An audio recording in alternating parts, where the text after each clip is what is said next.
This is Fat to Fierce. Welcome to the Confidence Chronicles. I'm your host, Amy English. Join me on this empowering adventure towards a healthier relationship with food, body, and self, one delicious bite at a time.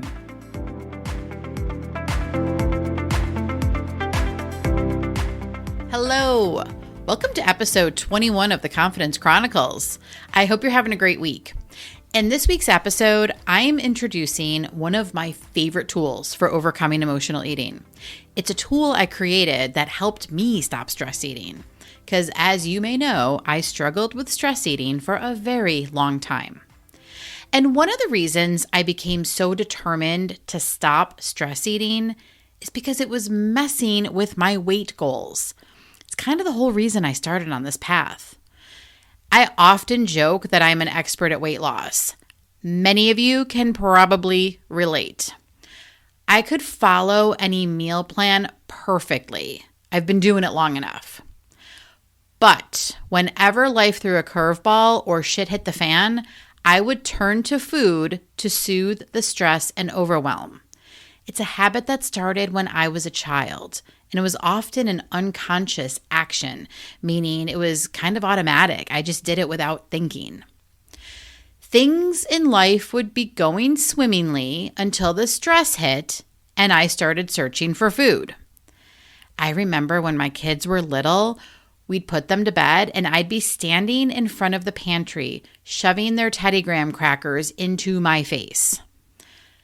Sometimes I would make buttercream icing as a dip to go with the crackers, something smooth and crunchy after a long and stressful day of work. Anywho, practicing the pause is a powerful tool that changed this habit for good. The pause is a mindful interruption to your usual emotional eating routine. Think of it as the space between the urge or desire for food and the decision to eat. So when the food voices start, but before any action to eat is taken.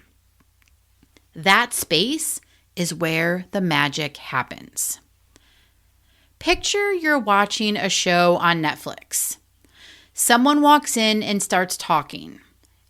You may hit the pause button. This is the same thing. You're hitting the pause button on yourself and your food voices so that you can hear what's going on inside. And so let's talk about why the pause is so important. We know that emotional eating can sabotage weight loss goals and overall well-being. Practicing the pause is an opportunity to get curious about yourself and the eating habits that impact those goals. The pause is where the magic happens, okay? And practicing the pause can lead to several things, including increased awareness of emotional triggers, reduced automatic eating responses, and greater control over eating habits. The pause is all about becoming your own private detective. We use curiosity as our magnifying glass. By asking ourselves questions without judgment, we start to gather clues about what's triggering our emotional eating. Is it stress? Boredom? Maybe even thirst masquerading as hunger. That happens. The more we understand, the better equipped we are to address the real issue. Now, this isn't about beating yourself up for reaching for food when you're stressed, okay? That's never helpful. It's about creating a space for gentle curiosity. So instead of the usual, I shouldn't be eating this, ask yourself, that's interesting. I'm not physically hungry, so what's really going on here? And we're looking for the facts. I often think of the TV show Dragnet. Do you remember that? when the detectives would say, "Just the facts, ma'am, just the facts." This perfectly captures the essence of the pause.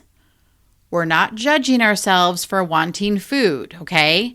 We're simply gathering information without judgment to understand the real reason behind the craving.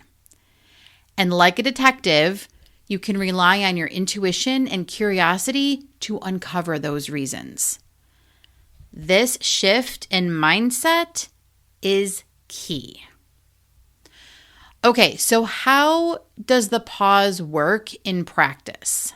Well, it all starts with recognizing the urge to eat despite not being physically hungry. Then there's a series of questions to ask and answer that will help you determine why you want to eat and then make a conscious choice. Making that conscious choice is you taking back your power. You'll want to know the difference between physical hunger and emotional hunger for you. Physical hunger builds gradually, and our bodies give us clear signals like when our stomach growls. Emotional hunger, on the other hand, can hit us suddenly and is often driven by feelings like stress or boredom, often referred to as the food voices. And I'll invite you to listen to episode 19 for a deeper understanding of the hunger cues. You can practice the pause in the moment or use the steps I'm going to share to reflect on an experience of emotional and or binge eating or even just overeating. So you can use it in the moment or think back to a time when you did have an emotional or binge eat and ask these same questions to reflect. Okay? So the first step in this process of practicing the pause is noticing the urge to eat something, right? Hand over the cookies and nobody gets hurt. Ooh, I just want a sweet treat. Oh, I could really go for something crunchy. Okay, so you notice the urge to eat. Then you ask and answer this question. Am I physically hungry? Is it physical hunger or is it emotional hunger? So, am I physically hungry? Yes or no? If you're not physically hungry, get curious. Why do I want to eat right now? What am I thinking? What am I feeling? Does the food have the answer? Will eating fix whatever is going on right now? How will I feel after I eat this? Do I want to feel that way? So these are the questions you're asking in the pause. After you ask and answer these questions, you choose your action. What do I want more?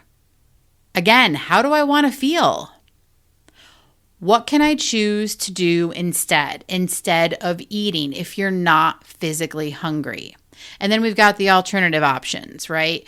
Feel the emotion. Allow yourself to feel the stress or the boredom or whatever is happening in the moment. Listen, these emotions, while deemed negative, are part of the human experience. They're never going to go away.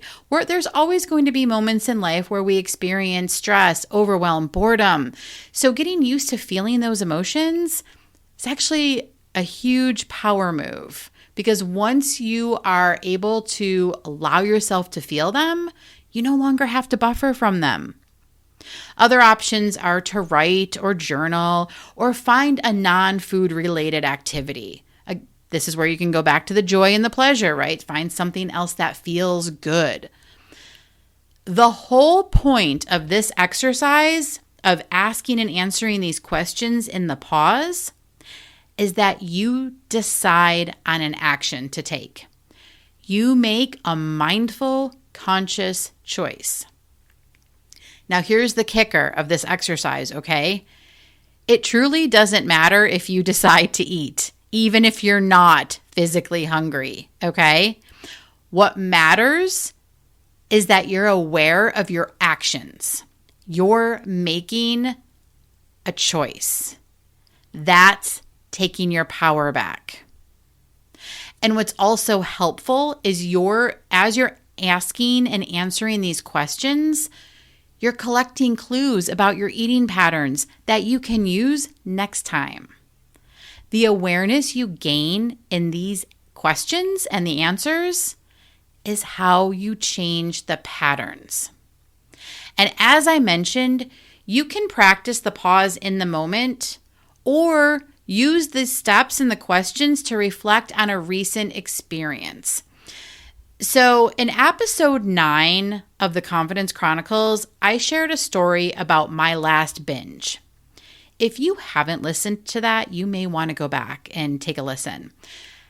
In that episode, I explained how I used the pause to explore my binge after the fact, after I devoured the chocolate chip cookies. What had happened on that day is after I ate the cookies, I sat down with a notebook to ask and answer the same questions. That's how I could see the pattern and ultimately change it. All right, so we've talked about the why and the how of the pause. But listen, this isn't a one-time fix. As I've mentioned before, overcoming emotional eating, stopping stress eating is not like a light switch. We're not just going to turn it off, okay? Especially when the habit's been around for a while. Think of this like going to the gym. The first time you try a new exercise, it might feel awkward or challenging. But the more you practice, the stronger and more comfortable you become. Practicing the pause is the same way. It will not be perfect every single time. You might reach for food on autopilot sometimes, and that's okay. The key is to be patient with yourself. Just like building muscle physically in the gym, just like that takes time and consistency, so does building your pause reflex. The more you practice asking yourself the questions during the pause, the easier it will become to interrupt that emotional eating cycle. That's how this works. And going back to my last binge, keep in mind that I had gotten into the practice of asking these questions, practicing the pause on a regular basis. Did I remember to do it every single time in the beginning? Absolutely not. But the more I practiced, the easier it got and the easier it was to catch myself in the moment. And so on that day of that final binge, that's a perfect example of me not catching myself beforehand, but where it was really useful is after the fact, I went back and reflected, and I was able to see how I was using emotional eating and binge eating as a way to have control. And again, I'll invite you to listen to that episode so you can get the whole gist of how that went down. Okay, bottom line, practicing the pause is literally hitting the pause button on yourself. I'm going to recap the steps right here, okay? So you notice the urge to eat something. You're starting to have a little inkling that you want to eat a little something, right? This is where you're hitting the pause button.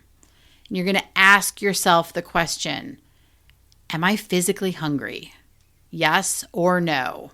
Now, when you're starting this, when you're beginning this, I would encourage anyone to, ask all the questions, regardless if you're physically hungry or not, because it's just going to get you in the habit of really knowing what you're thinking and feeling in the moment anyway. That's just like doing the repetition at the gym, okay? You're getting used to asking and answering these questions for yourself. And I still do this today, only now it's just become such a normal part of my routine. It's such a habit. I whiz through these questions real quick. In the beginning, I did not. It took me time to ask and answer these questions. And I always have a journal with me. I always have a notebook and a pen because I'm forever taking notes about things, especially awareness that hits. But it can be helpful to have a notebook with you or your phone or whatever you use to take notes to capture the information, especially in the beginning when you're learning to do this. Okay, so again, let me start by recapping these steps over again. Okay, so you notice the urge to eat. It might be those food voices that start coming. You hit the pause button. ask yourself the question, am I physically hungry? Yes or no? Then get curious. If you're not hungry, why do I want to eat right now? What am I thinking? What am I feeling? Does the food have the answer? Will food or eating fix it? How will I feel after I eat whatever I'm thinking I want to eat? And do I want to feel that way? Then you choose your action. You decide what you want to do.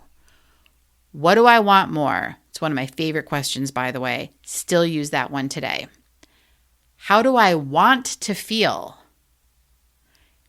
What can I choose to do instead of eating?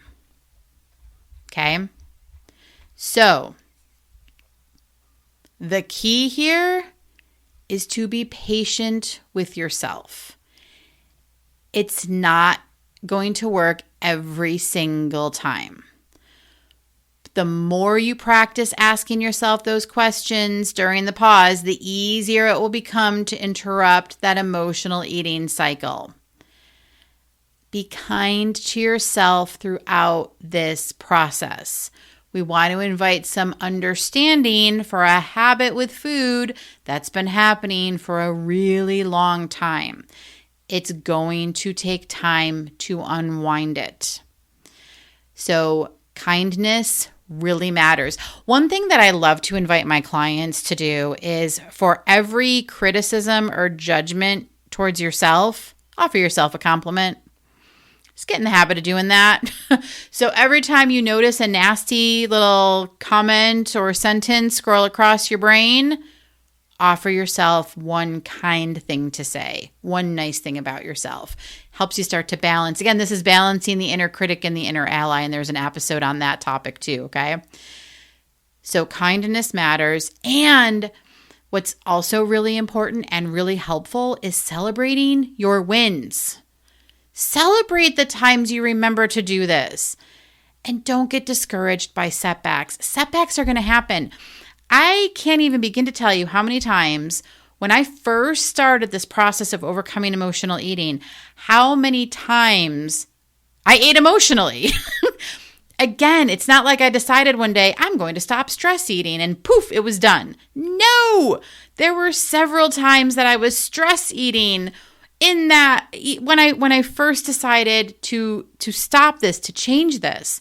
But what I was able to do is look at each of those experiences as something to learn from, as opposed to something to beat myself up for.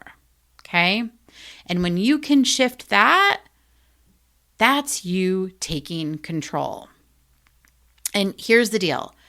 Every time you use the pause, you're taking a step towards a healthier and more mindful relationship with food and with yourself.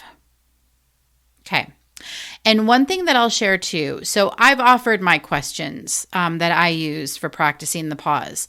You can change those. You can create whatever questions work for you. This is your journey.